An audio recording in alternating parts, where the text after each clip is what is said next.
तो चलिए दोस्तों, मैकियावेली के बारे में पढ़ते हैं। उनके स्टेट क्राफ्ट में मैकियावेली के स्टेट क्राफ्ट पर क्या व्यूज़ हैं उसको जानते हैं। तो मैकियावेली से मॉडर्न पॉलिटिकल थ्योरी का स्टार्ट होती है और modern political theory nation state के बारे में। तो state is an institution and purpose of this institution is to maintain the law and order. तो स्टेट एक इंस्टीट्यूशन है। इसका पर्पज क्या है? इसका पर्पज है to maintain law and order. तो लॉ एंड ऑर्डर को मेंटेन करना स्टेट का पर्पज है। और secure the wellbeing of the people, और जो पीपल जो स्टेट में रहते हैं उनकी वेलफेयर, उनके वेलबींग को सिक्योर करना भी स्टेट का पर्पज। स्टेट का जो फंक्शन होता है वो जस्टिस करना होता है। तो स्टेट, नेशन प्लस स्टेट। तो जो नेशन होता है, स्टेट रिप्रेजेंट करता है अथॉरिटी को। स्टेट क्या रिप्रेजेंट करता है? अथॉरिटी। और authority constituted on the line basis of nation. और जो अथॉरिटी होती है वो बेसिस ऑफ नेशन पे बेस्ड होती है। तो when people belonging to one nation are also considered unit of governance and it become nation state. तो जब एक ही स्टेट, एक ही नेशन से बिलोंग करने वाले पीपल जो होते हैं उनको यूनिट ऑफ गवर्नेंस, मतलब when people belonging to one nation are also considered as unit of governance. जब एक ही देश से, एक ही नेशन से जो लोग बिलोंग करते हैं उन्हें यूनिट ऑफ गवर्नेंस के रूप में देखा जाता है, तो स्टेट जो है, तो स्टेट नेशन स्टेट बन जाता है ना। तो ये है। चलिए आगे बढ़ते हैं। तो नेशन डिराइव्स फ्रॉम नाजीज, इसका मतलब होता है, तो नेशन जो वर्ड है वो लैटिन भाषा के शब्द नाजी से मिलकर बना, जिसका अर्थ होता है रेस और एथनिसिटी। तो so a particular race having its own nation is a nation state. तो जब एक पर्टिकुलर रेस के पास अपना खुद का एक नेशन होता है तो उसे नेशन स्टेट कहा जाता है। For example French speaking people. तो फ्रेंच स्पीकिंग पीपल के लिए उनका नेशन कौन सा है? फ्रांस। और नेशन स्टेट की कैरेक्टरिस्टिक क्या हो सकते हैं? तो बेसिस ऑफ स्टेट इज, तो स्टेट का जो बेसिस होगा वो नेशन होगा। Nation state is carved out of Roman empire. तो रोमन एम्पायर से बहुत सारे नेशन स्टेटों को काट कर निकाला गया। In comparison to Roman empire nation state is homogenous. तो रोमन एम्पायर की तुलना में नेशन स्टेट होता है वो होमोजेनस होता है। नेशन स्टेट एक सेकुलर एंटिटी होती है। क्यों? क्योंकि मिडिवल जो स्टेट थे वो सेकुलर नहीं थे। क्यों? क्योंकि उनमें, उनके ऊपर जो चर्च का इंटरफेरेंस था बहुत ज़्यादा था, इसलिए वो सेकुलर नहीं थे। लेकिन जो मॉडर्न नेशन स्टेट है वो एक सेकुलर एंटिटी हो। नेशन स्टेट एक सॉवरेन एंटिटी होगा। सॉवरेन एंटिटी मतलब बोथ एक्सटर्नली और इंटरनली, मतलब इंटरनली भी और एक्सटर्नली भी। तो एक्सटर्नली मतलब उस पर कोई दबाव नहीं होगा एक्सटर्नल पावर्स का, अपने एक्ट को किस तरह वो कंडक्ट करेगा उस पर कोई दबाव नहीं होगा। इंटरनली भी वो चर्च से जो है, तो चर्च के जो इन्फ्लुएंस है उससे दूर रहेगा। It concluded the debate of medieval time, that is theory of two sides two swords. तो ये जो डिबेट थी कि किस मतलब जो कौन सी डिबेट थी? थ्योरी ऑफ टू स्वॉर्ड्स की। तो जो नेशन स्टेट की जो सॉवरेन कॉन्सेप्ट था सॉवरेनिटी का, उसने इस जो थ्योरी ऑफ टू स्वॉर्ड्स की जो डिबेट थी उसको मतलब ख़त्म कर दिया एक तरीके से। और नेशन स्टेट क्या करता है? नेशन स्टेट एक सेंट्रलाइज्ड अथॉरिटी को रिप्रेजेंट करता है।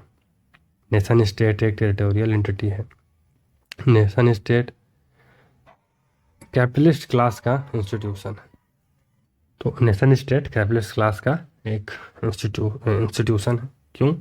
क्योंकि capitalist class played the most important role in the evolution of modern nations. तो जो नेशन स्टेट है वो कैपिटलिस्ट क्लास का एक इंस्ट्रूमेंट है, एक इंस्टीट्यूशन है, क्योंकि मॉडर्न नेशन स्टेट के जो एवोल्यूशन हुआ है उसमें कैपिटलिस्ट क्लास का बहुत ही महत्वपूर्ण योगदान रहा है। इसलिए modern nation state capitalist class का एक इंस्टीट्यूशन है। क्या रोल रहा है कैपिटलिस्ट क्लास का? तो कैपिटलिस्ट क्लास तो उन्होंने क्या किया है, उन्होंने किंग्स को फाइनेंस किया। पहली चीज़। दूसरी चीज़, idea was to end medieval order based on feudalism and interference of church. तो उन्होंने किंग को फाइनेंस किया, और दूसरी तरफ उनका मतलब ये इसको स्टेट को या कि किंग को फाइनेंस करने का उद्देश्य क्या था? तो ये था कि वो मिडिवल ऑर्डर को ख़त्म करना चाहते थे। तो मिडिवल ऑर्डर क्या था? इसमें मिडिवल ऑर्डर फ्यूडलिज्म पे बेस्ड था और चर्च का एक कॉन्स्टेंटली इंटरफेरेंस होता था, तो उसको उसने एंड कर दिया। और Machiavelli was the child of his time. तो मैकियावेली अपने समय का शिशु था। It means he was the child of renaissance. इसका अर्थ यह है कि वह रेनेसां का भी चाइल्ड था। रेनेसां ने बहुत सारे डेवलपमेंट को प्रोत्साहित किया। For example reformation, enlightenment, scientific revolution, industrial revolution, geographical exploration, capitalism. तो रेनेसां के माध्यम से रिफॉर्मेशन हुआ, reason in place of religion हुआ, एनलाइटनमेंट आया, फिर साइंटिफिक रिवोल्यूशन हुआ जिसने इंडस्ट्रियल रिवोल्यूशन को आगे बढ़ाया, फिर जोग्राफिकल एक्सप्लोरेशन हुई वास्को डी गामा और कैंपस कोलंबस के माध्यम से, और फाइनली कैपिटलिज्म का भी प्रादुर्भाव हुआ। We observe the impact of all development in the works of Machiavelli. और इन सब चीज़ों का जो डेवलपमेंट का जो इम्पैक्ट है वो हम मैकियावेली के वर्क में देख सकते हैं। Renaissance lead to humanism and rationalism. तो रेनेसां से ह्यूमनिज्म और रैशनलिज्म का फिर से एक तरह से रिमर्जेंस हुआ। रिफॉर्मेशन ने क्या प्रमोट किया? एक सेकुलर स्टेट को प्रमोट किया। एनलाइटनमेंट ने एक रैशनलिज्म को प्रमोट किया, और साइंटिफिक जो रिवोल्यूशन हुआ या कि जो इंडस्ट्रियल रिवोल्यूशन हुआ उसने कैपिटलिज्म को प्रमोट किया। ज्योग्राफिकल एक्सपेंशन ने इंपीरियलिज्म को प्रमोट किया। We will find all such factor in the thought of Machiavelli, so we can say that Machiavelli is the child of Renaissance, the child of his time। तो ये सारे thoughts हैं, ये Machiavelli के जो सारे फीचर हैं मॉडर्न नेशन स्टेट के, तो ये सब चीज़ों को हम मैकियावेली के थॉट्स में पा सकते हैं। तो इसलिए मैकियावेली को चाइल्ड ऑफ रेनेसां और चाइल्ड ऑफ हिज टाइम कहा जाता है।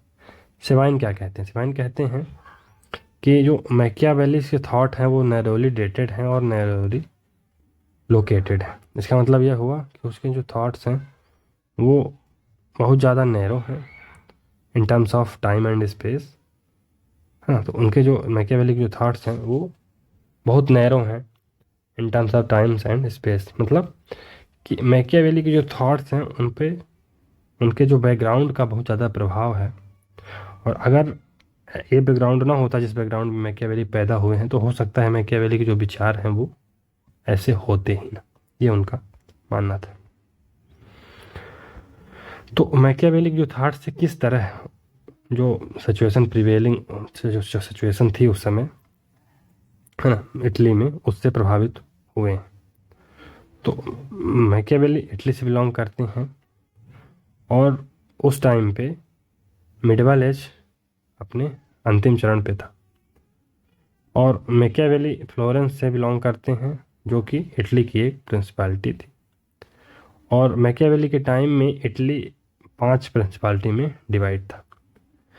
इटली जो रोमन सीट की चर्च थी, है ना, सीट ऑफ रोमन चर्च, तो जो रोमन जो चर्च थी उसकी एक महत्वपूर्ण मतलब रोमन चर्च थी, उसकी सीट थी इटली। और चर्च का पॉलिटिक्स पे बहुत ज़्यादा इन्फ्लुएंस था, क्योंकि रोमन चर्च की सीट थी इटली, तो चर्च का पॉलिटिक्स पे बहुत ज़्यादा इन्फ्लुएंस था। इसका परिणाम क्या हुआ? इसका परिणाम ये हुआ कि Italy house divided against itself, तो इटली जो है तो क्या बन गया, एक हाउस डिवाइडेड अगेंस्ट इटसेल्फ, एक ऐसा घर बन गया जिसके लोग आपस में ही उनमें मतभेद है और आपस में लड़ झगड़ रहे हैं। इटली एक करप्ट सोसाइटी बन गई दो कारणों से, है ना। तो इटली एक करप्ट सोसाइटी बन गई दो, क्योंकि वहाँ पर दो ग्रुप थे, एक ग्रुप था फ्यूडल लॉर्ड्स का और एक चर्च था। इसके कारण इटली जो है तो एक करप्ट सोसाइटी बन गई। और इन दोनों के जो कंबाइंड इफेक्ट हुआ जिससे जो इटली एक करप्ट सोसाइटी बन गई, इसने इटली को एक्सटर्नल इन्वेजन्स थे जो बाहरी आक्रमण के लिए सुभेद्य बना दिया। तो ये था, इटली अपना धीरे धीरे प्रेस्टीज खो रहा था। और मैकियावेली क्या चाहते थे, मैकियावेली इटली को एक मजबूत नेशन स्टेट बनाना चाहते थे और उसके जो ग्लोरी, जो लास्ट ग्लोरी है, उसको पुनः रिवाइव करना चाहते थे, पुनः उसको स्थापित करना चाहते थे ताकि इटली एक महान देश बन सके फिर से। मैकियावेली ने अपने मैग्नम ओपस, यानी बहुत ही महत्वपूर्ण जो उनकी बुक है द प्रिंस, है ना, तो जो मैकियावेली का जो मैग्नम ओपस है वो क्या है, प्रिंस है।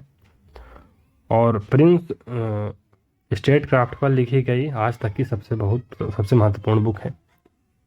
मैकियावेली की जो बुक प्रिंस है वो फिलॉसफी नहीं है, हाँ, वो जो स्टेट की, जो मैकियावेली की जो बुक प्रिंस है वो स्टेट की फिलॉसफी या आइडिया ऑफ स्टेट या कि आइडियल स्टेट के बारे में विवेचना नहीं करती, उसके बारे में डिस्क्राइब नहीं करती है। वो ये बताती है कि हाउ टू रन स्टेट, एक स्टेट को कैसे रन किया जाए वो ये बताती है। वो स्टेट की फिलॉसफी, स्टेट का आइडिया क्या है, एक आइडियल स्टेट क्या होना चाहिए, जो कि प्रीवियस थिंकर्स फॉर एग्जांपल प्लेटो जैसे थिंकर्स बता रहे थे, उनका वो कंसर्न था ही नहीं। उनका कंसर्न था कि स्टेट को कैसे रन किया जाना चाहिए। स्टेट क्राफ्ट क्या होता है, तो स्टेट क्राफ्ट होता है एक आर्ट जिसके माध्यम से पावर को मैनेज किया जाता है। मैकियावेली क्या चाहते थे, मैकियावेली चाहते थे एक ऐसा इंटरप्राइजिंग पर्सन, एक ऐसा साहसी या एक ऐसा उद्योगशील व्यक्ति जो एक to rise to the occasion to set everything in order, मतलब एक ऐसा व्यक्ति जो एक इंटरप्राइजिंग व्यक्ति हो, जो साहसी व्यक्ति हो, उद्यमी व्यक्ति हो, वो आगे बढ़े और जो सिचुएशन है उसको अपने अंडर कंट्रोल कर ले और चीज़ों को व्यवस्थित रूप से फिर से स्थापित कर सके। मैकियावेली का प्रिंस था कौन, उन्होंने प्रिंस बुक लिखी है, तो मैकियावेली का प्रिंस था कौन, तो जो मैकियावेली का प्रिंस है वो कोई हेरेडिटरी मोनार्क नहीं है। Hereditary monarch in the sense कि वो कोई ऐसा मोनार्क नहीं है जो अपने से किंग है, उसका बेटा फिर किंग बनता है, तो इस टाइप वाला सिस्टम नहीं है। एक पॉलिटिकल एंटरप्रेनर है, मतलब एक राजनैतिक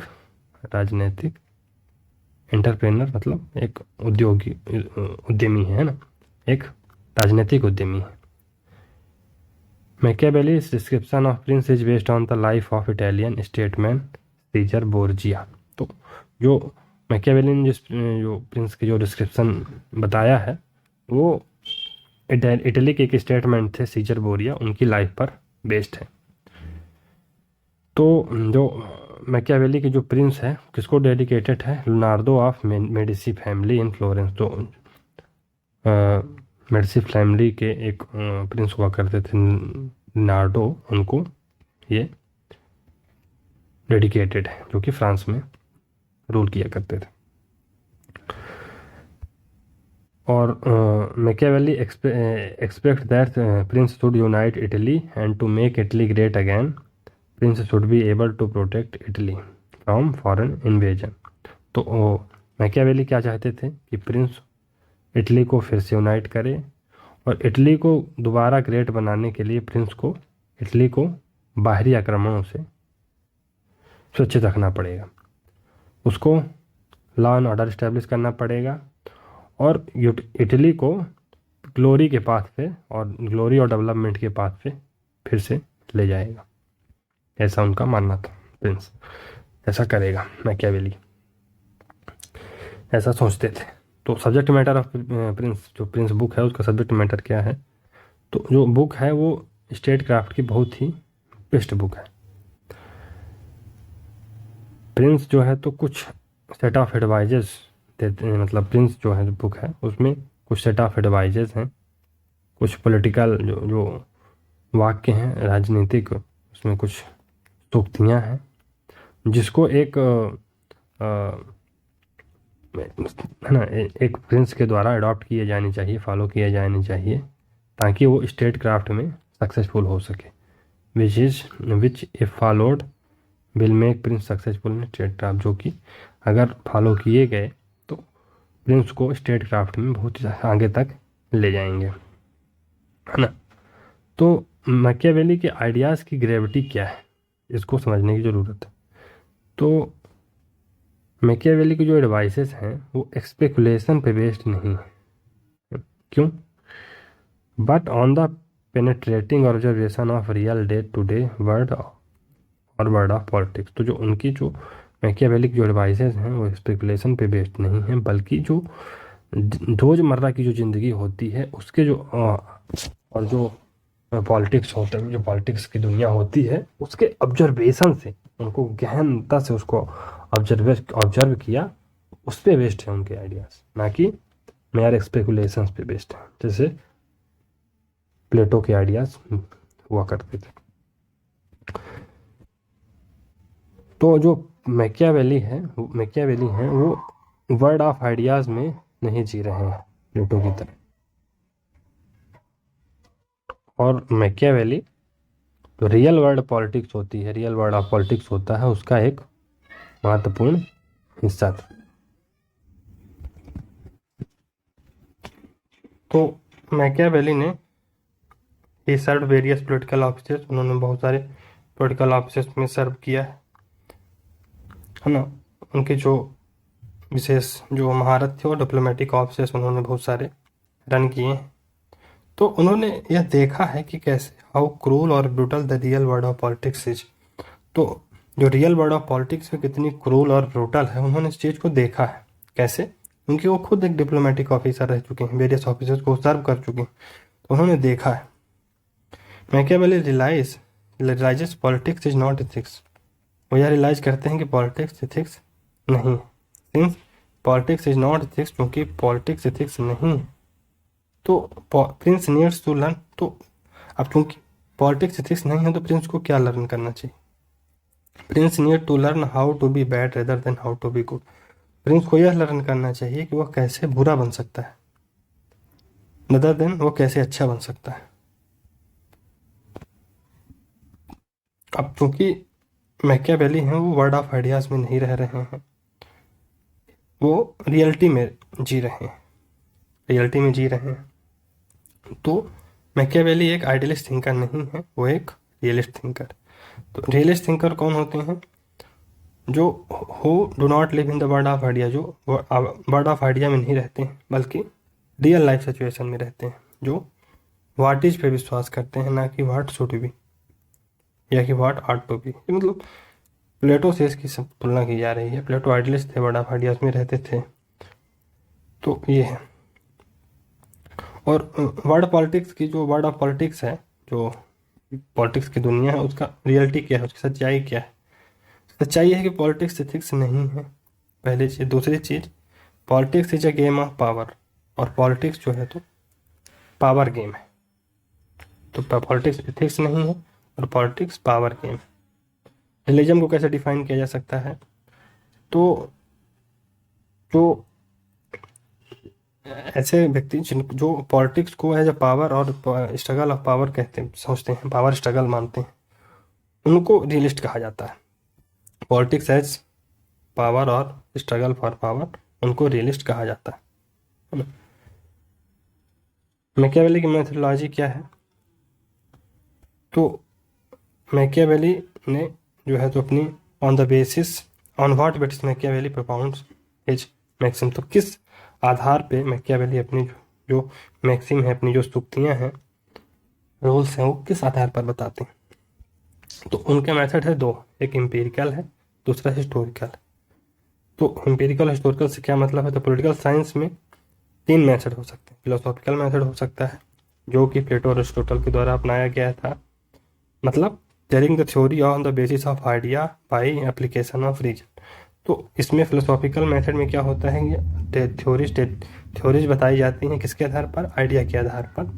आइडिया के आधार पर रीजन को अप्लाई करके थ्योरीज को दिया जाता है। तो हम अपना रीजन अप्लाई करके वेरियस आइडियाज़ के माध्यम से अपनी थ्योरीज देते हैं। और एम्पिरिकल मेथड में क्या होता है? एम्पिरिकल मेथड में मैकियावेली और एरिस्टोटल तो थिंकर्स हैं जो एम्पिरिकल मेथड अपना रहे हैं, जो कि ऑब्जर्वेशन के आधार पर थ्योरी जब दी जाती है तो उसे एम्पिरिकल मेथड कहा जाता है। हिस्टोरिकल मेथड क्या है? इसको मैकियावेली ने अपनाया था। इसका मतलब है कि हिस्ट्री को के माध्यम से हिस्ट्री को स्टडी करके अपनी थ्योरी को परफॉर्म करना। तो एम्पिरिकल मेथड मतलब जो है तो लुकिंग इनटू प्रेजेंट पे देखना। हिस्टोरिकल मेथड है पास्ट पे देखना। कॉमन इज, और दोनों में जो हिस्टोरिकल मेथड है वो पास्ट में देखता है और एम्पिरिकल मेथड है प्रेजेंट में देखता है। लेकिन दोनों में कॉमन क्या है? दोनों में कॉमन है ऑब्जर्वेशन। क्या हो रहा है, मतलब एम्पिरिकल में क्या होता है तो प्रेजेंट में देखते हैं, इसका मतलब क्या हो रहा है। और जो हिस्टोरिकल मेथड होता है वो पास्ट पे देखता है, मतलब क्या हो चुका है, इससे कंसर्न होता है। तो चलिए आगे बढ़ते हैं। मैकियावेली ने एम्पिरिकल मेथड अडॉप्ट किया। इसका मतलब है कि उन्होंने जो कुछ भी कहा है वो उनके ऑब्जर्वेशन पर बेस्ड है। मैकियावेली ने हिस्टोरिकल मेथड भी अडॉप्ट किया है, मतलब वो हिस्ट्री को, मतलब he look into history to find out how people actually behaved in the past. वो हिस्ट्री की तरफ अपना ध्यान आकर्षित करते हैं जिसके माध्यम से वो जान सकें कि पीपल जो है तो पास्ट में कैसे बिहेव करते आए हैं। तो मैकियावेली का मानना है, for Machiavelli history is better guide for politics. तो मैकियावेली का मानना है कि हिस्ट्री जो है तो पॉलिटिक्स के लिए एक बेटर गाइड है। कैसे? Ruler need not learn philosophy rather ruler learn history. तो उनका मानना था कि रूलर्स को फिलासफी जानने की ज़रूरत नहीं है, रूलर्स को हिस्ट्री जानने की ज़रूरत है। फिलासफी में क्या होता है? तो फिलासफी होती है forward looking, futuristic, not a prisoners of past, think fresh. तो फिलासफी होती है वो फॉरवर्ड लुकिंग होती है और फ्यूचरिस्टिक होती है, वो पास्ट के जो प्रिजन्स होते हैं बनाए हुए अवधारणाओं से बधी नहीं होती है और मतलब एक फ्रेश थिंकिंग आती है। हिस्ट्री क्या होती है? बैकवर्ड लुकिंग होती है और वो ये नहीं भूलती है कि पास्ट में क्या हुआ था। Do not forget what happened in past. जो पास्ट में हो चुका है उसको एक कंसिडरेशन उसके माइंड पे रहता है। तो Machiavelli is giving his maxims of statecraft on the basis of his empirical observation which he affirmed on the basis of history. तो जो मैकियावेली हैं अपनी जो स्टेट क्राफ्ट की मैक्सिम या कि स्टेट क्राफ्ट की जो सूक्तियाँ देते हैं वो अपने एम्पिरिकल ऑब्जर्वेशन के माध्यम से के आधार पर देते हैं और वो इसको मतलब अफर्म कहाँ से करते हैं कि ये सही है? वो हिस्ट्री के भी आधार पर करते हैं कि हिस्ट्री में ऐसा होता आ रहा है इसलिए, और अभी भी ऐसा हो रहा है। तो ये है मैकियावेली अपने समय के चाइल्ड रहे हैं, मतलब चाइल्ड रहे हैं अपनी मेथोडोलॉजी को लेकर भी अपने समय के चाइल्ड रहे हैं। मतलब रेनेसां के दौरान there was revival of interest of scholar in history. तो रेनेसां के समय जो हिस्ट्री में जो स्कॉलर्स का जो इंटरेस्ट है वो हिस्ट्री के ऊपर फिर से एक बार वो अपना ध्यान आकृष्ट करते हैं। तो इस सेंस में मैकियावेली को चाइल्ड ऑफ हिज टाइम कहा जा सकता है, मेथोडोलॉजी की सेंस में भी, क्योंकि उन्होंने हिस्ट्री के स्टडी को इम्पोर्टेंट बनाया। मैकियावेली ने ह्यूमन नेचर के बारे में या कि ह्यूमन हिस्ट्री के बारे में क्या ऑब्जर्व किया? तो उन्होंने ऑब्जर्व किया कि हिस्ट्री साइक्लिक इन नेचर। तो हिस्ट्री साइक्लिक है, मतलब हिस्ट्री अपने आप को रिपीट करती है। हिस्ट्री के 2 व्यू हो सकते हैं। पहला view evolutionary, Marx progressive. Evolutionary मतलब मार्क्स मतलब प्रोग्रेसिव, और cyclic no progress no change everything remain same. और एक साइक्लिक व्यू हो सकता है जिसमें कोई मतलब इसका मानना है कोई प्रोग्रेस नहीं होता, कोई चेंज नहीं होता और एवरीथिंग रिमेन सेम होता है, तो एवरी सब चीज़ें सेम रहती हैं। और मैकियावेली की प्रिंस को एडवाइस क्या है? तो Machiavelli wants prince to understand what is the uniqueness of the profession of politics. तो मैकियावेली प्रिंस से यह चाहते हैं, प्रिंस को यह बताना चाहते हैं कि प्रिंस यह अंडरस्टैंड करे, समझे कि जो पॉलिटिक्स का प्रोफेशन होता है उसकी यूनिक चीज़ें क्या है, उसकी यूनिकनेस क्या है। इस कॉन्टेक्स्ट में मैकियावेली कहते हैं कि one should not look for the goodness in the profession of politics. इस कॉन्टेक्स्ट में वो कहते हैं कि एक व्यक्ति को पॉलिटिक्स के प्रोफेशन में गुडनेस को नहीं तलाशना चाहिए। Prince should look for the goodness in the every profession, है ना। तो Prince who looks for goodness in every profession will not only ruin himself will also ruin his people. तो जो प्रिंस होता है, अगर वह हर प्रोफेशन में गुडनेस की मतलब इथिक्स अगर तलाश करेगा, इथिक्स की बातें करेगा, तो वह ना केवल अपना तो नुकसान करेगा ही, अपने आप को तो बर्बाद कर ही लेगा, और उसके जो जिन्हें वह रोल कर रहा है उन लोगों को भी बर्बाद कर देगा। बिकॉज क्योंकि in politics prince will not find such people who are, है ना। तो क्योंकि पॉलिटिक्स में prince will find such people who are not good. Politics में प्रिंस का सामना ऐसे लोगों से होगा जो अच्छे नहीं हैं, जो बुरे हैं, है ना। इसलिए प्रिंस को यह चीज़ सीखनी चाहिए कि कैसे बैड बना जाए rather than how to be good, है ना। प्रिंस को यह जानने की ज़रूरत है, यह सीखने की ज़रूरत है कि बुरा कैसे बना जाए, है ना, अच्छा तो बन ही जाएंगे।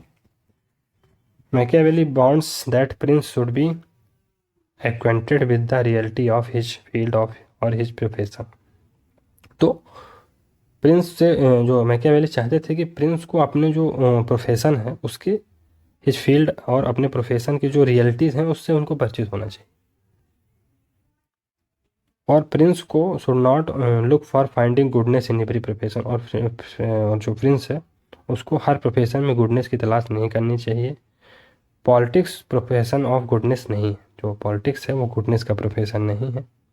और पॉलिटिक्स में प्रिंस को ऐसे लोग मिलेंगे जो बैड होंगे, तो उसको गुडनेस की तलाश नहीं करनी चाहिए। तो इसलिए प्रिंस को जो है, तो prince need not to know how to be good और वर्चुअस इन प्लोटोनिक और अरिस्टोटेलियन सेंस। तो प्रिंस को यह जानने की ज़रूरत नहीं है कि कैसे गुड और वर्चुअस बना जाए, जैसा कि प्लेटो और अरिस्टोटल अपने थ्योरीज में बताते हैं।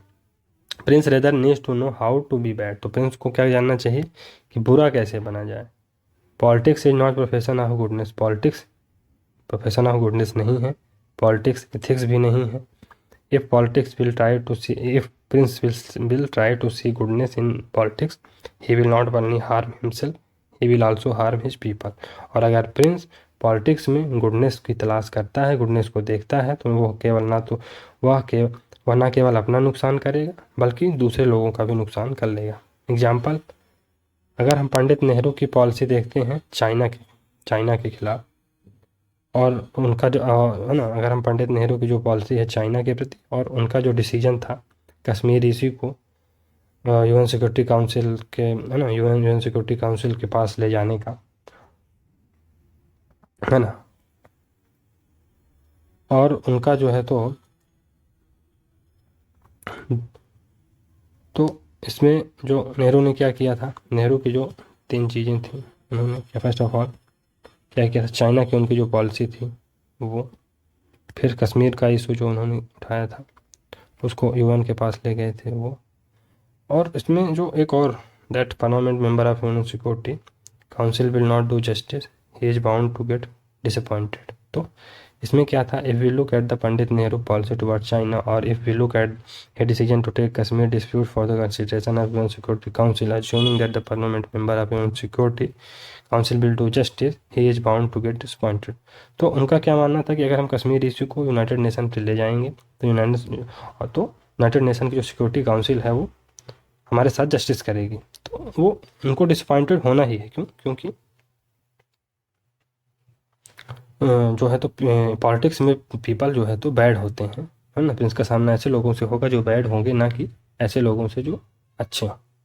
Not only it impacted Pandit Nehru in politics specially China, it impacted him personally. है ना। तो ये जो ये मतलब चाइना के खिलाफ, जो चाइना का जो उनका चाइना के तरफ उनकी जो पॉलिसी थी, जिसके कारण चाइना ने भारत पर 1962 में युद्ध किया और भारत की हार हुई, तो इसने ना केवल पंडित नेहरू को पॉलिटिकली कमजोर वीकेन कर दिया, उनकी अथॉरिटी को पहली बार क्वेश्चन किया गया, बल्कि उनको पर्सनली भी बहुत ज़्यादा धक्का लगा। और ऐसा कहा जाता है कि जो उनकी मतलब मृत्यु का एक महत्वपूर्ण कारण था चाइना से भारत की हार। तो ये भी है। Pandit Nehru was shocked with the action of China. Pandit Nehru China के एक्शन से बिल्कुल शॉक्ड रह गए थे, और वह जो है तो he could never recover from the shock, और वो इस शॉक से कभी रिकवर नहीं कर पाए।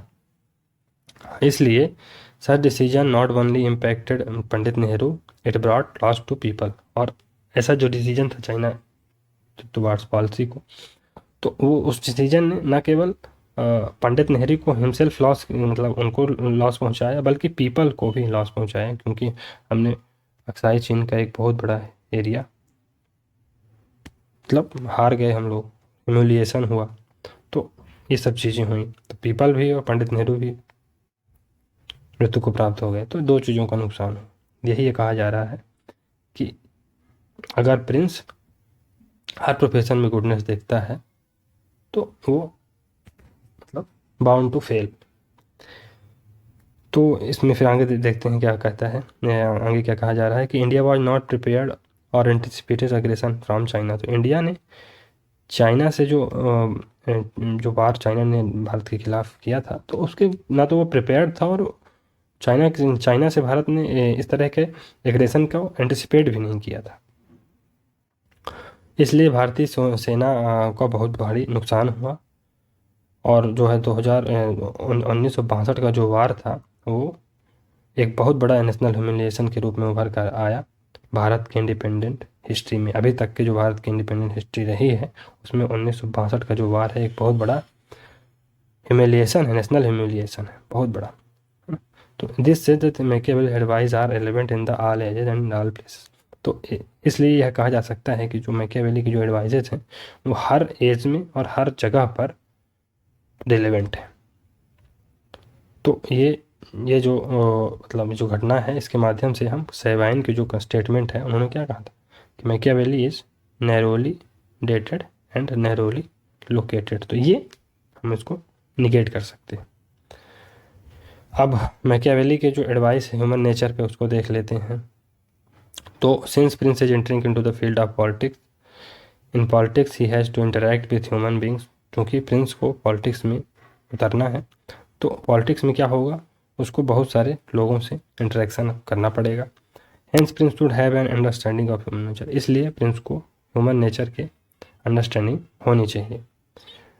That Machiavelli believed that along with history, Prince should have the knowledge of psychology। तो मैकियावेली का मानना था कि प्रिंस के पास हिस्ट्री का तो ज्ञान होना ही चाहिए, प्रिंस को साइकोलॉजी के बारे में भी पता होना चाहिए। तो knowledge of history plus knowledge of psychology. Thus instead of studying philosophy, a prince should study psychology and history. तो फिलासफी पढ़ने के बजाय एक प्रिंस को क्या पढ़ना चाहिए, साइकोलॉजी पढ़नी चाहिए और हिस्ट्री के बारे में जानना चाहिए। अगर हम हिस्ट्री की तरफ देखते हैं तो जो सक्सेसफुल लीडर रहे हैं वो ह्यूमन नेचर को समझते रहे हैं। जो सक्सेसफुल लीडर होते हैं वो ह्यूमन नेचर को समझते हैं। कैसे? The biggest assets of Gandhi was his understanding of human psychology. हाँ, तो जो गांधी जी का जो बिगेस्ट एसेट्स क्या था, वो ह्यूमन साइकोलॉजी को समझते थे। अब चूंकि वो ह्यूमन साइकोलॉजी को समझते थे, तो वो भारत के जो मॉडर्न इंडियन हिस्ट्री है उसमें वो एक बहुत बड़े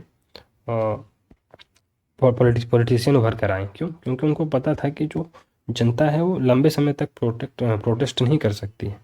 तो जब 1920 के बाद, फिर 2 साल के बाद 1922 में चौरा चौरी इंसिडेंट्स के बाद उन्होंने ब्रेक ले लिया, और फिर मतलब पॉलिटिकली उन्होंने जो मतलब 8 साल तक कोई भी प्रोटेस्ट नहीं ऑर्गेनाइज किया इंडिया लेवल पे।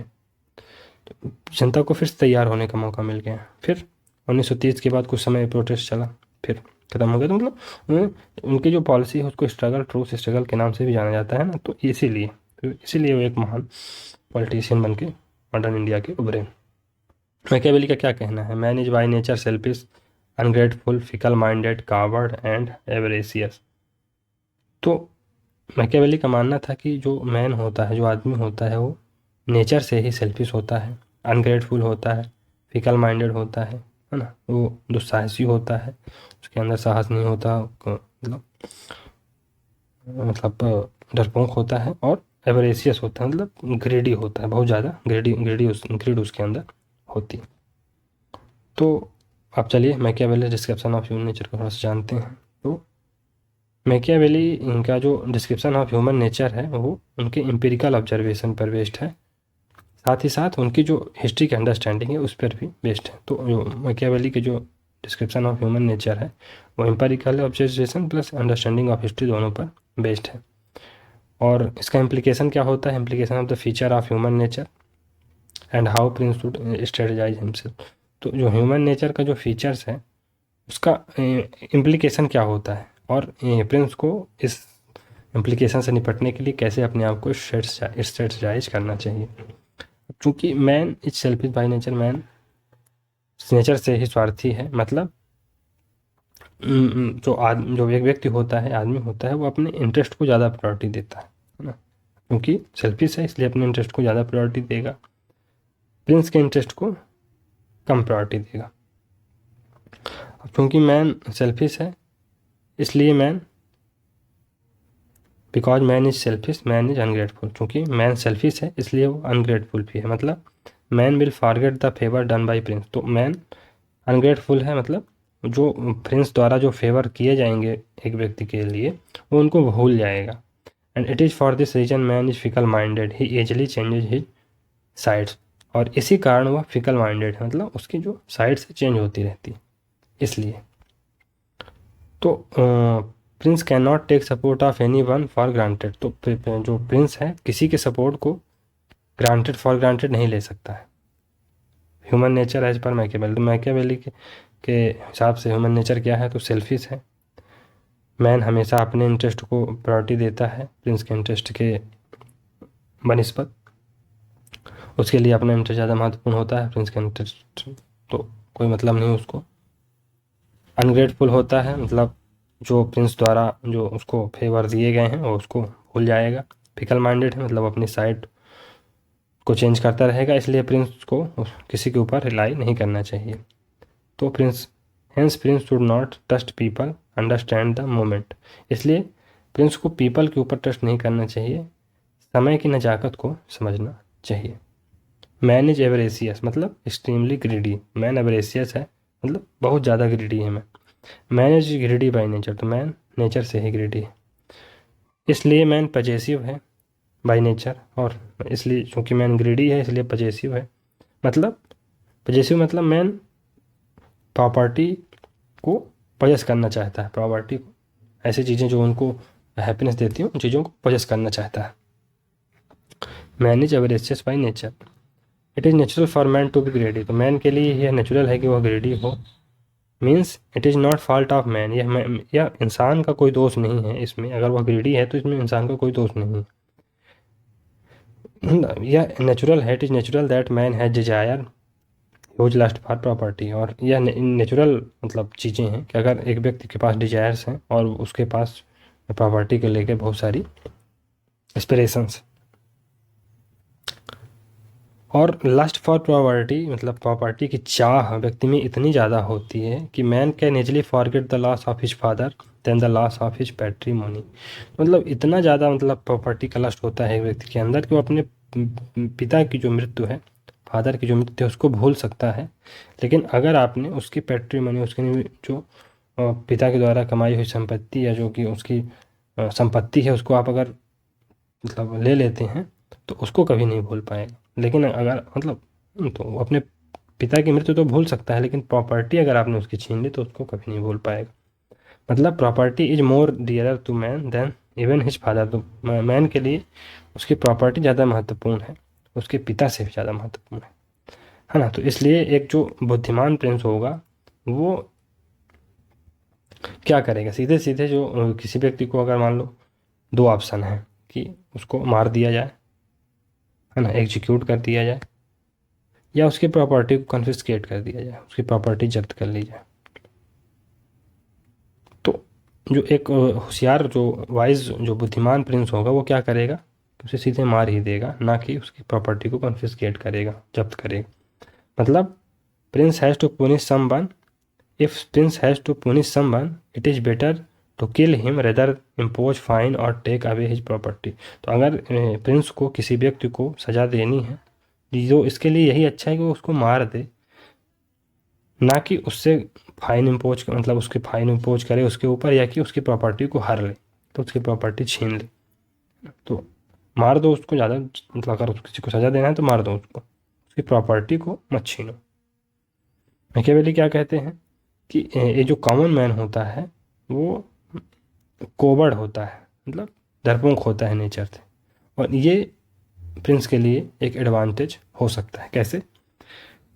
If prince can communicate that only he can give security people will obey him. अगर प्रिंस यह कम्युनिकेट करने में सफल हो जाता है, अब चूंकि मैन बाय नेचर कॉवर्ड है और प्रिंस ये कम्युनिकेट करने में सफल हो जाता है कि केवल वही ऐसा व्यक्ति है जो लोगों को सिक्योरिटी दे सकता है, तो फिर पीपल उसको ऑबे करना स्टार्ट कर देंगे। तो प्रिंस कैसे रूल करेगा?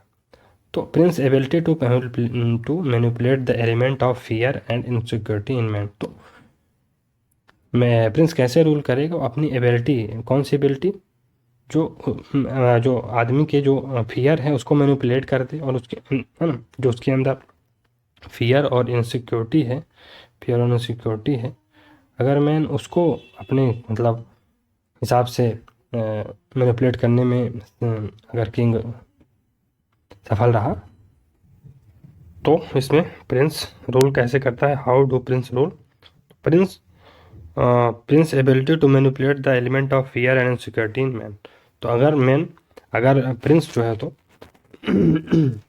आदमी के अंदर जो फियर और इनसिक्योरिटी होती है उसको मैनिपुलेट करने में सफल हो जाता है, तो उसको रोल करने के लिए भी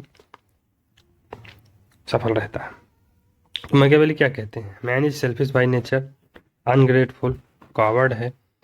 तो मैन जो है तो हमेशा किसको अपने इंटरेस्ट को प्रायोरिटी देता है, प्रिंस के इंटरेस्ट को प्रायोरिटी नहीं देता है। तो प्रिंस को स्ट्रेटजाइज करना चाहिए। क्या स्ट्रेटजाइज करना चाहिए? He can not take support of any one for granted. तो वो किसी के सपोर्ट को ग्रांटेड नहीं ले सकता है Prince. So long Prince is fulfilling their interest people will follow और सपोर्ट। तो जब तक प्रिंस उनके इंटरेस्ट को फुलफिल कर रहा है, लोगों के इंटरेस्ट को फुलफिल कर रहा है, वो उसे सपोर्ट करते रहेंगे, फॉलो करते रहेंगे। तो लोगों के सपोर्ट को कैसे मतलब प्राप्त किया जाए? तो प्रिंस लोगों के सपोर्ट को, prince can elicit the support of people by convincing that only prince can secure their self interest. तो अगर प्रिंस लोगों को ये कन्विंस करने में सफल हो जाता है कि केवल प्रिंस ही है जो उनके इंटरेस्ट को उनके इंटरेस्ट को सिक्योर कर सकता है, तो लोग उसको सपोर्ट करना स्टार्ट कर देंगे। What are the fundamental interest of man? तो मैन का फंडामेंटल इंटरेस्ट क्या है? सिक्योरिटी। तो man looks for security of what? Man किस सिक्योरिटी के लिए मरता है? तो मैन जो है तो सिक्योरिटी ऑफ लाइफ के लिए मरता है और सिक्योरिटी ऑफ प्रॉपर्टी के लिए। क्यों? क्योंकि मैन फियरफुल है, फियरफुल बाय नेचर। तो मैन कॉवर्ड है नेचर से, तो they would love their prince to be brave और स्ट्रॉन्ग, है ना। तो मैन, चूँकि मैन नेचर से कॉवर्ड है, डरपोक है, तो वो ये चाहेगा कि उसका जो प्रिंस हो वो ब्रेव हो और स्ट्रांग हो, ताकि वह उसके लाइफ और प्रॉपर्टी को सिक्योर कर सके। Machiavelli also says that man will forget loss of his father easily than his loss of patrimony. तो मैन अपने जो पिता की मृत्यु है उसको आसानी से भूल जाएगा, लेकिन अगर प्रिंस ने एक व्यक्ति के पैट्रिमोनी, यानी कि उसके जो संपत्ति है, पारिवारिक संपत्ति है, उसको अगर उसने हानि पहुंचा दी तो उसको कभी नहीं भूल पाता है। Successful prince is one who gives opportunity to common man to earn property. तो एक सक्सेसफुल प्रिंस कौन होता है? सक्सेसफुल प्रिंस वही होता है जो कॉमन मैन को यह अपॉर्चुनिटी देता है कि वो प्रॉपर्टी को अर्न कर सके। Prince also suppose to neither touch the property nor the wifes of the subject, तो nor the womens of the subject. तो प्रिंस को प्रिंस को तो ये मतलब प्रिंस से यह एक्सपेक्ट किया जाता है कि वह लोगों की ना तो प्रॉपर्टी को टच करे, उनके प्रॉपर्टी को कॉन्फिस्केट मत करे, और उनकी वाइफ को भी ना टच करे, मतलब टच इन द सेंस कि उनको परेशान ना करे, उनके साथ गलत काम ना करे, ये है। Because if man are possessive about property, अगर मैन प्रॉपर्टी के लिए पजेसिव होता है तो मैन अपनी जो है उनकी जो मतलब पत्नी होती है या कि जो वुमेन होती है उसके लिए भी वह पजेसिव होता है। तो इस प्रकार Machiavelli is methodological humanist, Machiavelli एक मैथोडोलॉजिकल ह्यूमनिस्ट है। तो मैथोडोलॉजिकल ह्यूमनिस्ट का मतलब क्या होता है? तो mythological humanist versus mythological spiritualist में अंतर हम समझेंगे। तो मैथोलॉजिकल स्पिरिचुअलिस्ट कौन होते हैं? एंशिएंट ग्रीस में फिलासफर और मॉडर्न एज फिलासफर, तो जो उन्होंने जो सेंटर ऑफ फिलॉसफी किसको माना है? ह्यूमन को माना है। तो ऐसे थिंकर्स, ऐसे फिलासफर जो सेंटर ऑफ फिलासफी ह्यूमन को मानते हैं वो मैथोडोलॉजिकल ह्यूमनिस्ट होते हैं। और मैथोडोलॉजिकल स्पिरिचुअलिस्ट कौन होते हैं? तो मैथोलॉजिकल स्पिरिचुअलिस्ट जो है फिलासफर ऑफ मिडिवल एज रहे। तो कैसे? मतलब when centre of philosophy is God, तो जब सेंटर ऑफ फिलासफी गॉड हो जाती है तो मैथोडोलॉजिकल स्पिरिचुअलिस्ट कैटेगरी के हो जाते हैं वो मतलब फिलासफर या थिंकर। तो मिडिवल यूरोप में क्या था? Medieval European thought and ancient Indian thought, ये दोनों मतलब हम कंसिडर कर सकते हैं मैथोलॉजिकल स्पिरिचुअलिस्ट, क्योंकि सेंटर ऑफ फिलासफी क्या था? गॉड था। अब analysis of human nature Machiavelli के द्वारा जो है तो ह्यूमन नेचर का क्या एनालिसिस किया गया है? तो मैकियावेली मैथोडोलॉजिकल ह्यूमनिस्ट है। Machiavelli representing the spirit of renaissance, इसलिए मैकियावेली रेनेसां के स्पिरिट को रिप्रेजेंट करता है, रेनेसां को रिप्रेजेंट करता है। और यूनिवर्सल इगोइज्म का कॉन्सेप्ट देते हैं मैकियावेली, मतलब यूनिवर्सल इगोइज्म का कॉन्सेप्ट देता है। यूनिवर्सल इगोइज्म मतलब होता है कि man is selfish by nature, तो मैन नेचर से सेल्फिश है। अपोजिट ऑफ इगोइज्म इज अल्टरूइज्म, तो इगोइज्म का अपोजिट क्या होता है? अल्टरूइज्म। अल्टरूइज्म माने कि man gives primacy to the interest of other, जब मैन दूसरों की इंटरेस्ट को प्राइमेसी देता है तो इसको अल्टरूइज्म कहा जाता है। Universalism mean that all men are selfish by nature, तो यूनिवर्सल इगोइस्टिक यूनिवर्सलिज्म का मतलब, यूनिवर्सलिज्म का क्या मतलब होता है? कि all men are selfish by nature. Machiavelli also adopt a cyclic view of history, तो मैकियावेली ने साइक्लिक व्यू ऑफ हिस्ट्री को अडॉप्ट किया है। He want to say human nature has been egoistic selfish everywhere in all ages, तो उसका मानना था कि जो ह्यूमन नेचर है वो इगोइस्टिक या सेल्फिश हमेशा से इगोइस्टिक रहा है और हर जगह पर ये मतलब रहेगा, चाहे ये एंशिएंट ग्रीक की बात हो, चाहे मिडिवल यूरोप की बात हो, चाहे भारत की बात हो, ईस्ट में हो या वेस्ट में हो, हर जगह और हर एज में यह इगोइस्टिक और सेल्फिश रहा है। कौन? Human nature. Machiavelli want the prince to be very clear and not remain in the world of ideas, और मैकियावेली प्रिंस को वार्न करते हैं कि आप बहुत ज़्यादा क्लियर रहिए और वर्ल्ड ऑफ आइडियाज़ में रहना छोड़ दीजिए। Assuming that human nature has change in any fundamental sense, है ना? तो आप वर्ल्ड ऑफ आइडियाज़ में ना रहिए। क्यों? कि आप सोच रहे हैं कि ह्यूमन नेचर किसी मतलब तरीके से चेंज हो गया है, ऐसा नहीं है ना? तो उनको वर्ल्ड ऑफ आइडियाज़ में रहने की ज़रूरत नहीं है कि human nature over a period of time change हो गया, क्योंकि वह चेंज नहीं हुआ है। He says on the basis of what he observe, तो वो ऐसा क्यों कहते हैं? वो दो मतलब कारणों से ऐसा कहते हैं। उन्होंने जो देखा और जो मैकियावेली ने जो वेरियस एग्जाम्पल्स हिस्ट्री से ड्रॉ किए उसके दो आधार पर वो ऐसा बोलता है कि human nature has remained the same throughout the history. On the basis of his analysis of human nature we suggest that he is a scholar of emerging bourgeois class, तो उनका जो मैकियावेली का जो human nature पर analysis था, इससे यह कहा जा सकता है कि वह इमर्जिंग बुर्जुआ क्लास का स्कॉलर रहा है। वो इमर्जिंग बुर्जुआ क्लास के इंटरेस्ट को रिप्रेजेंट कर रहा है। कौन? Machiavelli. What arguments can be given to establish Machiavelli as a representative of emerging capitalist class, तो मैकियावेली को इमर्जिंग बुर्जुआ कैपिटलिस्ट क्लास का स्कॉलर कहने के पीछे क्या तर्क हो सकता है? तो मैकियावेली जब कहते हैं कि he says when he says that man has a huge lust for property that is capitalist class like feudal lords they should also be given opportunity to make money. जब मैकियावेली क्या कहता है कि man has huge lust for property, मतलब जो एक capitalist class है वो उसके पास लस्ट ऑफ प्रॉपर्टी है, प्रॉपर्टी की लस्ट है, तो फ्यूडल क्लास की तरह, फ्यूडल लॉर्ड्स की तरह उन्हें भी यह अपॉर्चुनिटी मिलनी चाहिए कि वो पैसा बना सकें। They wanted prince to end the chaos and to provide security. और वो क्या चाहता है, मैकियावेली क्या चाहता है कि प्रिंस chaos को ख़त्म करे और एक सिक्योरिटी प्रोवाइड करे, एक ऑर्डर इस्टेब्लिश करे। मैकियावेली ने यह भी एडवाइस किया है कि आप प्रॉपर्टी को कन्फिस्केट मत करिए। They also suggest that the man love for property is natural, और वो उनका ये भी मानना था जो मैन का लव है प्रॉपर्टी के लिए वो नेचुरल है। और मैकियावेली के क्रिटिक्स जो क्या कहते हैं, उनके उनके अनुसार Machiavelli's analysis of human nature is one sided. तो जो मैकियावेली के क्रिटिक्स हैं वो कहते हैं कि जो मैकियावेली का ह्यूमन नेचर के प्रति जो एनालिसिस है वो वन साइडेड है। It is also believe that Machiavelli gives the dark picture of human nature because he was too much influenced by the circumstances prevailing in the Italy of his time.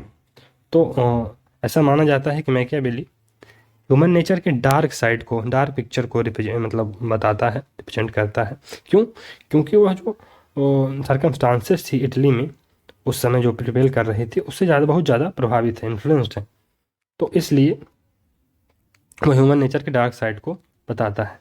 तो सेवाइन क्या कहते हैं, सेवाइन उसको Machiavelli कहते हैं narrowly dated and narrowly located, मतलब in terms of time और in terms of space. तो मतलब means limited in terms of time and space. तो जो मैकियावेली है उसके जो थॉट्स हैं वो टाइम और स्पेस के in terms of time and space limited है ना। It is also says that Machiavelli substantiate his view on human nature on the basis of history. तो ऐसा भी कहा जाता है कि मैकियावेली ने जो अपने ह्यूमन नेचर पे जो अपने व्यूज उन्होंने दिए हैं वो काहे से उसको मतलब वेरीफाई करते हैं, कुछ से पुष्टि करते हैं, तो हिस्ट्री के आधार पर।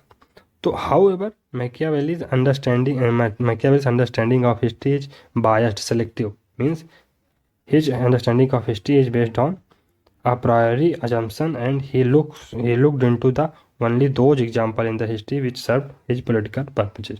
तो जो मैकियावेली की हिस्ट्री की अंडरस्टैंडिंग है वो बायस्ड है, सेलेक्टिव है, मतलब डिटेक्टिव काइंड ऑफ है।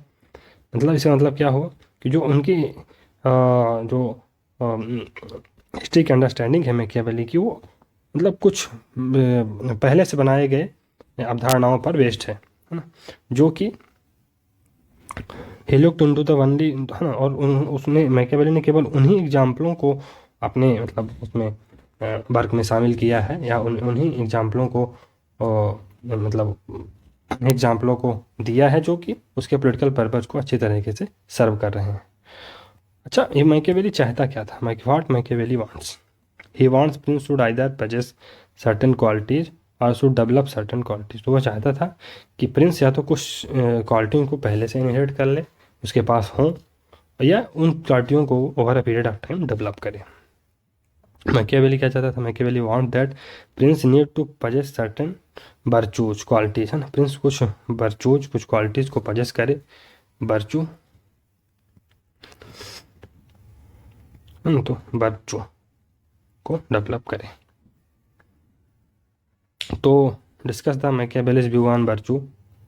तो कंटेक्स्ट क्या है? Context of virtue means the quality of, context क्या है? तो जो वर्चू को मतलब इटली सेंस में क्या कहा जाता था? वर्चू कहा जाता था। तो ये जो है तो इसका मतलब क्या होता है? क्वालिटी ऑफ प्रिंस, प्रिंस के अंदर क्या क्या क्वालिटी होनी चाहिए।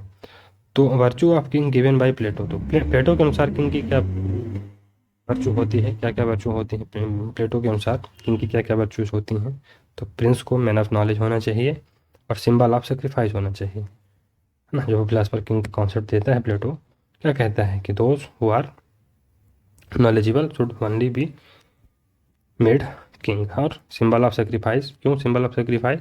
क्योंकि वह अपने जो उनका जो नॉलेज प्रति उनके जो प्रेम है, जो फिलासफर्स अल्टीमेट लव किसके प्रति होता है, नॉलेज के प्रति होता है, लेकिन for the sake of people he comes to role. तो ये वर्चू ऑफ मास्टर स्टेटमेंट की वर्चू क्या होनी चाहिए, तो गिवन बाय एरिस्टोटल के द्वारा क्या दिया गया है, that master has practical knowledge phronesis. तो जो वर्चू ऑफ मास्टर और स्टेटमेंट की वर्चू है एरिस्टोटल के अनुसार क्या है कि मास्टर जो है तो के पास प्रैक्टिकल नॉलेज होना चाहिए, मतलब इसको टेक्निकल प्रैक्टिकल भाषा में क्या कहते हैं, प्रोनोसिस।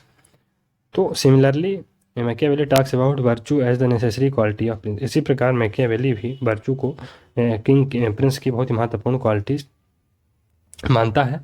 तो क्वालिटी ऑफ प्रिंस शुड है बेस्ड ऑन सीजर बोरिया। तो जो प्रिंस की जो क्वालिटी है, चूँकि जो मैकियावेली की बुक प्रिंस है सीजर बोरिया जो इटली के जो थे उनके ऊपर लिखी गई है, तो जो उनकी क्वालिटीज़ थी वही क्वालिटी प्रिंस की क्वालिटी होनी चाहिए। तो Machiavelli's concept of virtue is link to the his concept of fortuna और फॉर्चून। तो जो मैकियावेली की जो कॉन्सेप्ट ऑफ वर्चू है वो किससे लिंक है, उनके जो फॉर्चूना या फॉर्चून का जो कॉन्सेप्ट है, भाग्य का जो कॉन्सेप्ट है, लक का जो कॉन्सेप्ट है, उस पर बेस्ड है। तो वो फॉर्चूना को कैसे डिफाइन करते हैं, मैकियावेली फॉर्चूना को कैसे डिफाइन करता है, तो Machiavelli describe fortuna as the factor beyond human control. Fortuna एक ऐसा फैक्टर है जो ह्यूमन कंट्रोल से बाहर है, एक ऐसा फैक्टर है जो ह्यूमन कंट्रोल के बाहर है। Machiavelli gives the example of Caesar Borgia वो despite all characteristic of a successful ruler fails था ना। तो वो जो मैकियावेली हैं वो सीजर बोरिया के एग्जांपल देते हैं जिनके पास एक रूलर बनने की सभी क्वालिटियाँ थी, लेकिन फिर भी वो फेल हो जाते हैं। तो Machiavelli calls fortuna as the factor in the life of man over which man has no control. तो फॉर्चूना ऐसे फैक्टर होते हैं एक ह्यूमन की लाइफ में जिसके ऊपर उसका कोई कंट्रोल नहीं होता है। Machiavelli tells the characteristic of fortuna. तो फॉर्चूना का क्या कैरेक्टरिस्टिक्स है, two characteristic of fortuna. Fortuna के दो कैरेक्टरिस्टिक होते हैं फॉर्चून के। पहला, fortune as a rearing river. तो फॉर्चून एक रियरिंग रिवर की तरह होता है और फॉर्चून एक वुमेन की तरह होता है। तो अब समझते हैं कि fortune as rearing roaring river के मतलब कैसे होता है। तो it represent destructive potential of fortune in the life of man. तो ये क्या रिप्रेजेंट कर रहा है, डिस्ट्रक्टिव माने विध्वंसक जो पोटेंशियल है फॉर्चून का, वो एक व्यक्ति की लाइफ में उसको रिप्रेजेंट कर रहा है। मतलब बैड लक व्हेन स्ट्राइक्स में डिवास्टेट मैन। तो अगर जब बैड लक आता है तो वो व्यक्ति को बर्बाद कर सकता है। So we can minimize the destructive potential but we can not eliminate it completely. तो इस स्थिति में हम डिस्ट्रक्टिव जो पोटेंशियल है फॉर्चून का उसको हम मिनिमाइज तो कर सकते हैं, लेकिन उसको हम कम्प्लीटली जो है तो एलिमिनेट नहीं कर सकते हैं। और जो मैकियावेली का जो फॉर्चूना के प्रति जो उनका जो उसका व्यू है वो फैटलिस्टिक नहीं है। फैटलिस्टिक इन द सेंस कि घातक जो होता है वो नहीं, मतलब कि फॉर्चूना हमेशा घातक होता है ऐसा नहीं। He recognize the role of free will also. और जो मैकियावेली है उसने मैकियावेली ने फ्री विल के कॉन्सेप्ट को भी रिकोगनाइज किया है। Though there is a role of though there is a role of luck but there is also a role of will और करेज। अगर रोल ऑफ लक है तो रोल ऑफ विल पावर और करेज का भी रोल है। मतलब man is not entirely helpless through his will and termination he can stem the tide. तो मैन अपनी जो है तो मतलब मैन इंटायरली हेल्पलेस नहीं है अपनी मतलब मैन इंटायरली हेल्पलेस नहीं है। अब वह अपनी विल और अपनी टर्मिनेशन से चीज़ों को पलट सकता है ना, जो उसके खिलाफ जो टाइड्स बह रही हैं उसको अपनी ओर खींच सकता है। कैसे, Machiavelli say fortune is like women.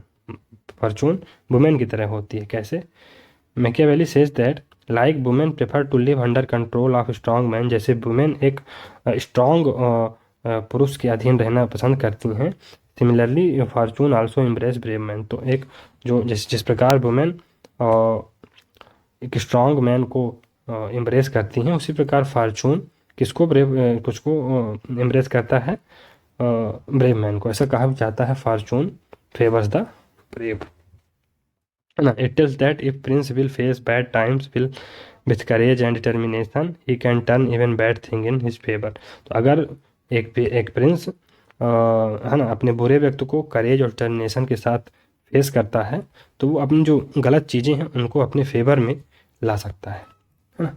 अब आगे बढ़ते हैं, तो इसमें the most important virtue is करेज। तो यहाँ से मोस्ट इम्पॉर्टेंट वर्चू क्या निकल के आती है? Courage. Courage most important virtue निकल के आती है। Hence prince has to develop certain qualities और वर्चू, इसलिए प्रिंस को कुछ क्वालिटीज़ और वर्चूज़ को डेवलप करने की ज़रूरत है। तो what is the ultimate parameter of a virtuous Prince? तो एक वर्चुअस प्रिंस के अल्टीमेट क्राइटेरिया क्या होना चाहिए? एक प्रिंस जो वर्चुअस है ना, तो उसका एक अल्टीमेट क्राइटेरिया क्या होना चाहिए? तो if prince is able to protect his territory और पीपल फ्रॉम फॉरेन इन्वेजन, अगर एक प्रिंस अपनी टेरिटरी को और अपने लोगों को फॉरेन इन्वेजन से बचाने में सफल हो रहा है, तो वो एक पैरामीटर है वर्चुअस किंग का। अगर वह he is able to maintain internal stability, law and order and keep the country united, और दूसरा कि अगर वह इंटरनल जो स्टेबिलिटी उसको मेंटेन करने में सफल हो रहा है, लॉ एंड ऑर्डर अच्छे से चला रहा है और कंट्री को यूनाइटेड करने में सफल हो पा रहा है, तो ये उसका ना एक वर्चुअस प्रिंस की निशानी है। What is the ultimate goal of Prince? का अल्टीमेट गोल क्या होता है? तो प्रिंस का जो अल्टीमेट गोल होता है protection of his territory and people, तो उनके प्रॉपर्टी और है ना टेरिटरी, अपनी टेरिटरी और पीपल को प्रिजर्व करना, प्रोटेक्ट करना प्रिंस का अल्टीमेट गोल होता है, मतलब प्रिजर्वेशन ऑफ नेशनल इंटरेस्ट। तो नेशनल इंटरेस्ट को पहले तो समझा जाए प्रिंस के द्वारा और फिर उनको प्रिजर्व किया। हाँ, तो उनका और अल्टीमेट गोल क्या होता है प्रिंस का? अपने नेशनल इंटरेस्ट को प्रोटेक्ट करना। So far Machiavelli prince has to possess all those virtues by which he can ensure the preservation as well as promotion of national। तो इसलिए मैकियावेली के कहते हैं कि प्रिंस को उन सारी वर्चू को पजेस करना चाहिए जिसके द्वारा वह इंश्योर कर सकता है कि जिसके द्वारा वह अपने by which he can ensure the preservation and the promotion of national interest, जिसके द्वारा वह अपने जो नेशनल इंटरेस्ट है उसको सिक्योर कर सकता है और उनको तो over a period of time promote भी कर सकता है। तो प्रिंस के पास ऐसी क्वालिटी होनी चाहिए। Machiavelli coin the term raison d'etat माने reason of the state is supreme. तो reason of state is supreme, तो जो स्टेट का रीजन है सुप्रीम होता है, रेजॉन डिडॉट का मतलब। तो मैकियावेली क्या सजेस्ट करते हैं? Machiavelli suggesting what ever means appears relevant to the prince to protect and preserve the national interest or the dot is justified। तो मैकियावेली कहते हैं, मैकियावेली सजेस्ट करते हैं कि है ना वाट एवर मीन्स, जो भी साधन प्रिंस को ये लगता है कि हमारे जो नेशनल इंटरेस्ट हैं उसको प्रिजर्व और प्रोटेक्ट करने के लिए रेलेवेंट हैं, तो उनका यूज कर सकता है ना। तो अगर प्रिंस को लगता है कि हमें वायलेंस का यूज करके हम अपने नेशनल इंटरेस्ट को प्रिजर्व कर सकते हैं तो उसका यूज कर सकता है। अगर यूएसए को लगता है कि है ना जो हिरोशिमा और नागासाकी में आक्रमण करके मतलब न्यूक्लियर बम गिरा के मैं अपने नेशनल इंटरेस्ट को प्रोटेक्ट कर सकता हूँ, तो मैकियावेली उसको जस्टिफाई करता है कि हाँ आप कर सकते हो। According to Machiavelli in politics in justify the means, तो पॉलिटिक्स के है ना मैकियावेली के अनुसार पॉलिटिक्स में इंड जो है तो मीन्स को जस्टिफाई करते हैं। इस टर्म का मतलब आगे हम समझेंगे आखिर इसका मतलब है क्या।